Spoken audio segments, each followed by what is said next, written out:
Bonjour les amis, j'espère que vous allez bien aujourd'hui. Alors on va continuer les tirages par signe astrologique pour le mois de novembre 2020. Alors pour aujourd'hui, on va y aller avec le Capricorne. Donc on est parti, bonjour à tous mes amis Capricorne. Donc ça peut concerner les signes solaires, signes lunaires et ascendant Capricorne. C'est un tirage général, donc il ne peut pas convenir à tous les Capricornes de l'univers. C'est impossible, on a tous des vies différentes, donc c'est vraiment des énergies générales. Vous prenez uniquement ce qui vous concerne, ce qui résonne en vous, ce qui vous parle, et vous laissez faire le reste. Allez voir vos autres signes solaires, ascendants, lunaires pour avoir plus de précision.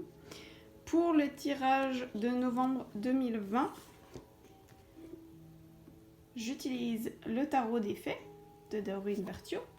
Je vais utiliser les maîtres ascensionnés, le tarot du pouvoir des archanges, les vies antérieures de Isabelle Serre et une petite carte à la fin de l'archange Michael. Donc, je mélange les cartes et je vous reviens tout de suite après.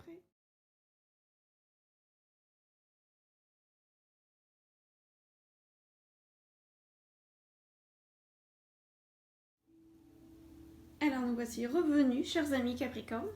Voici vos cartes. Alors on va aller découvrir un peu quels sont vos messages, ou en tout cas ce que vous réservent les énergies générales du mois de novembre 2020. Alors on va commencer par les fées.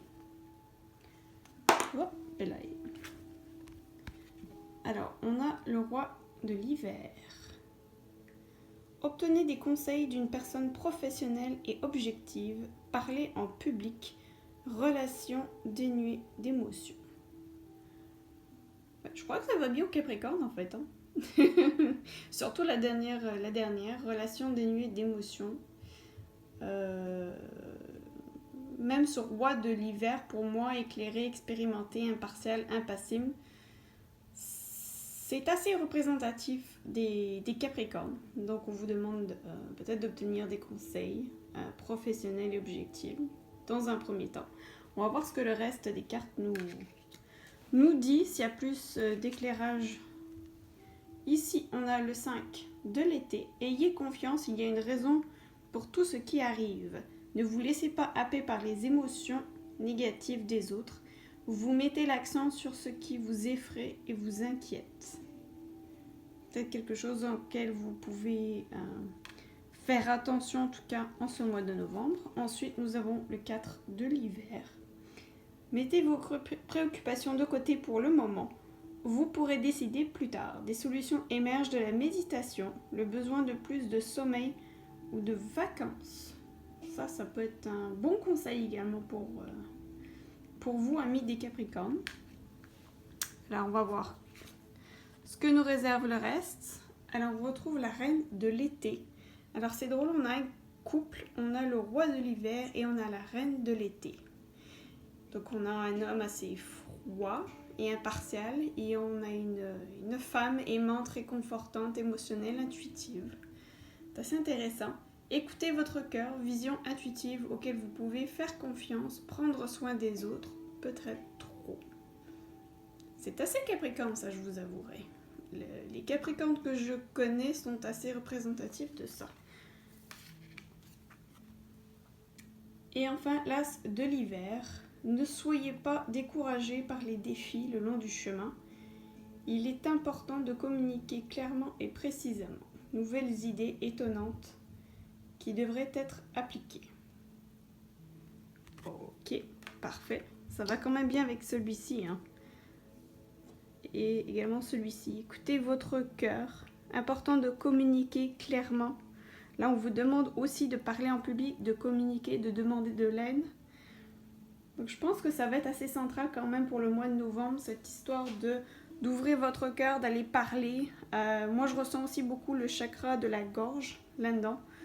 Le fait d'aller communiquer, d'aller exposer, et peut-être le fait de parler va vous arriver, de nouvelles idées qui vont arriver.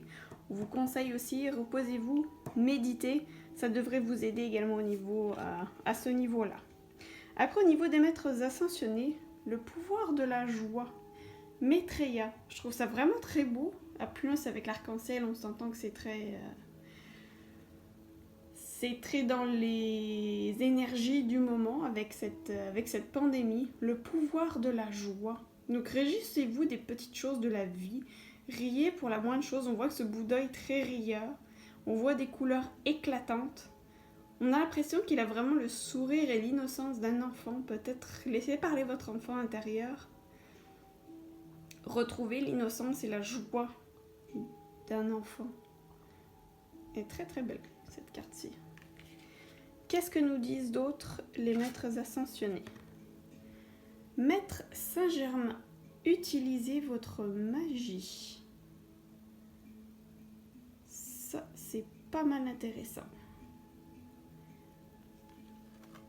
Donc, si vous ouvrez votre cœur et vous laissez parler vos émotions, vous ouvrez aux autres, que vous laissez tomber ces énergies négatives ici et les préoccupations, retrouvez le pouvoir de la joie et utilisez votre magie. On vous conseille d'utiliser votre magie. On est tous magiques quelque part. On a tous de la magie enfouie. Mais encore faut-il la laisser sortir. Élever nos vibrations, aller chercher notre énergie. Mais pour ça, il faut vraiment méditer, laisser tomber tout ce qui est personnes toxiques, tout ce qui est relations toxiques, tout ce qui est émotions négatives. Alors je sais très bien que c'est beaucoup plus facile à dire qu'à faire. Mais c'est ce qu'on vous conseille. Du yoga, tiens. Un autre beau conseil, effectivement, le yoga, ça va très bien avec la méditation qu'on a eue ici. Le yoga est également un excellent moment, un moment de relaxation, un moment pour se recentrer à soi, pour faire le vide. Je trouve que c'est un exercice physique aussi qui est très très doux. Si vous êtes comme moi, vous n'aimez absolument pas du tout l'effort. J'ai découvert le yoga il n'y a pas très longtemps et j'adore ça. Ça permet également de refaire circuler l'énergie. Donc ça peut vous être très utile ici. Ensuite, sortez du placard. Pour moi, ça va très bien avec celui-ci, le pouvoir de la joie. Laissez donc sortir cet enfant que vous avez en vous, que vous avez enfoui depuis longtemps. Vos rêves, vos espoirs sont là. Laissez-les parler. Ouvrez donc votre cœur, écoutez votre cœur, laissez-le parler.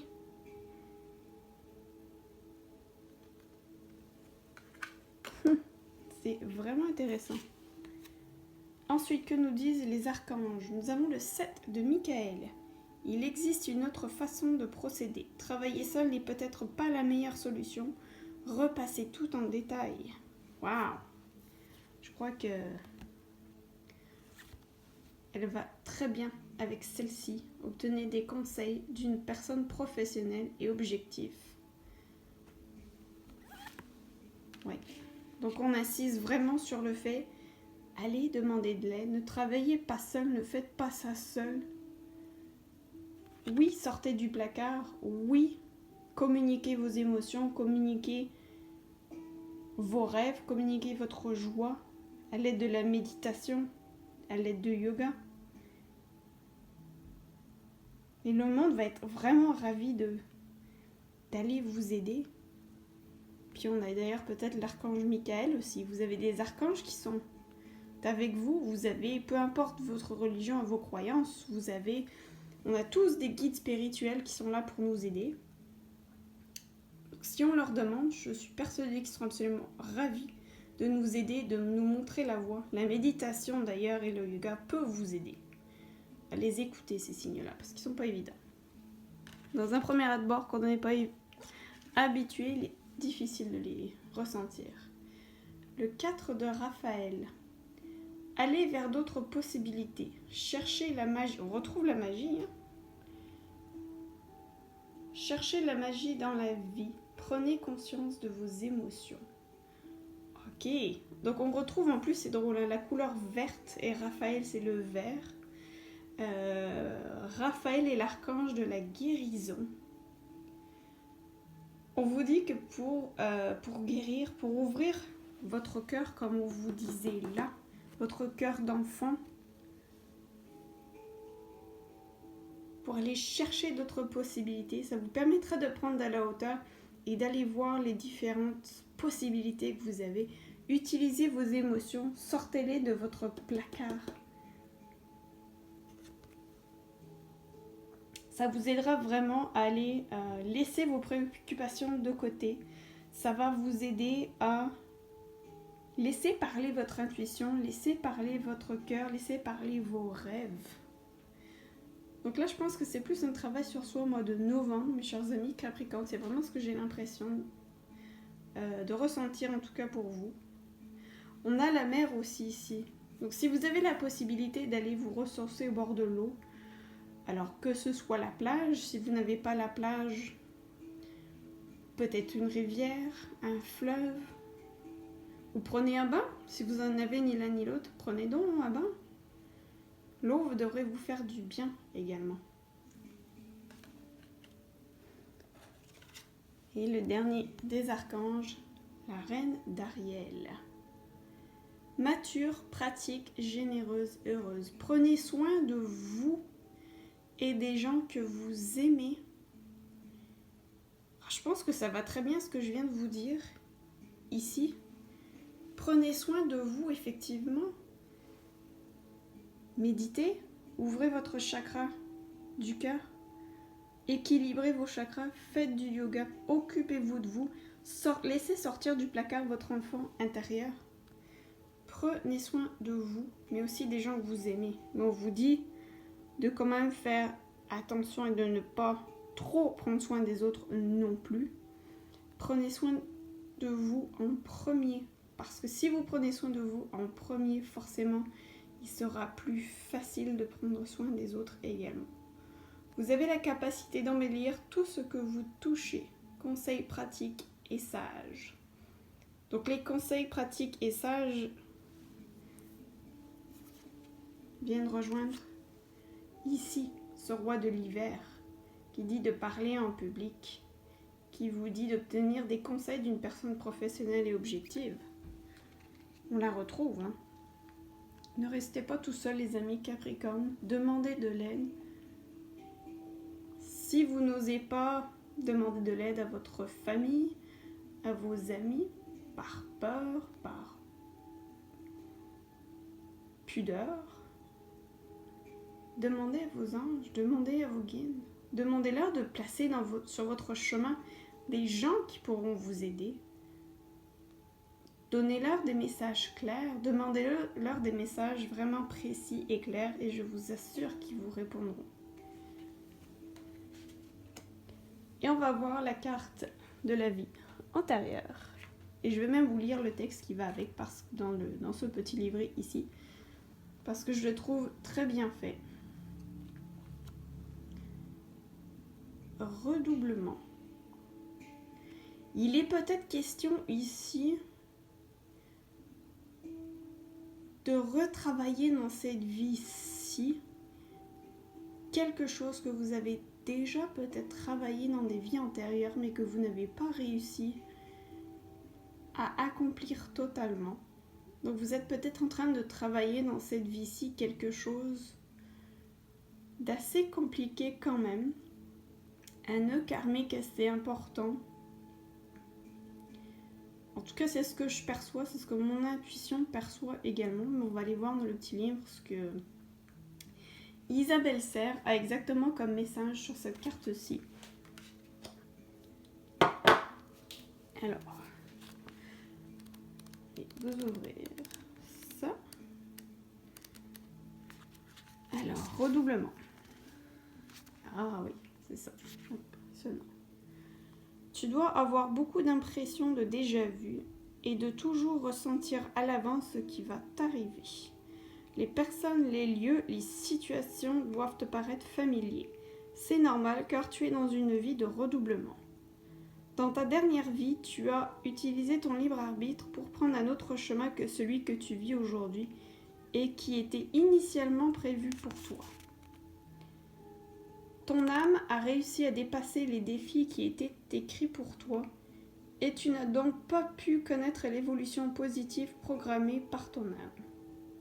C'est pourquoi tu recommences exactement la même vie vécue auparavant. Tu rencontres les mêmes âmes sœurs et tu as les mêmes décisions à prendre. Ton défi actuel est de dépasser ton mental, c'est-à-dire tes peurs et tes doutes. Il faut que tu avances en ayant confiance en ton intuition et en tes ressentis. Dans ton ancienne vie, ton âme s'est laissée dominer par ses peurs et est restée dans sa zone de confort. On vous le dit bien, hein, vous avez des cartes ici qui vous les sortez du placard. La joie. Quel autre était là? Écoutez votre cœur aussi.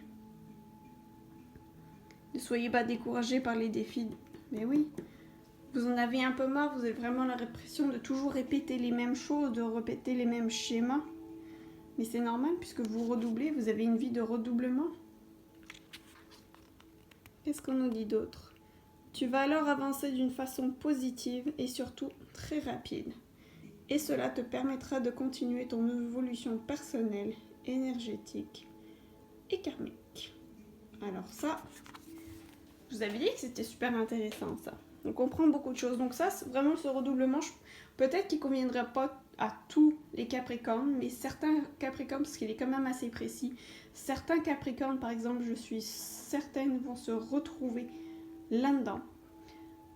Donc voilà vos énergies pour le mois de novembre. On vous demande, laissez parler votre cœur, laissez parler vos intuitions, méditez, faites du yoga, reposez-vous, occupez-vous de vous d'abord, avant de vous occuper des autres.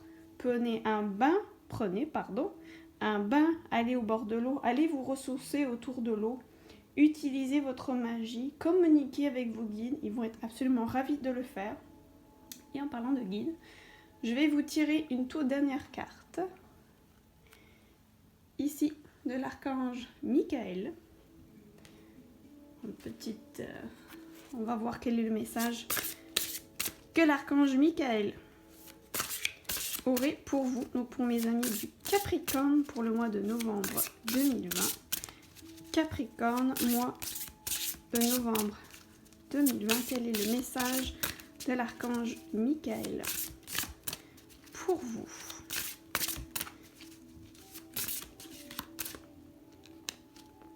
Ouais, celle-ci.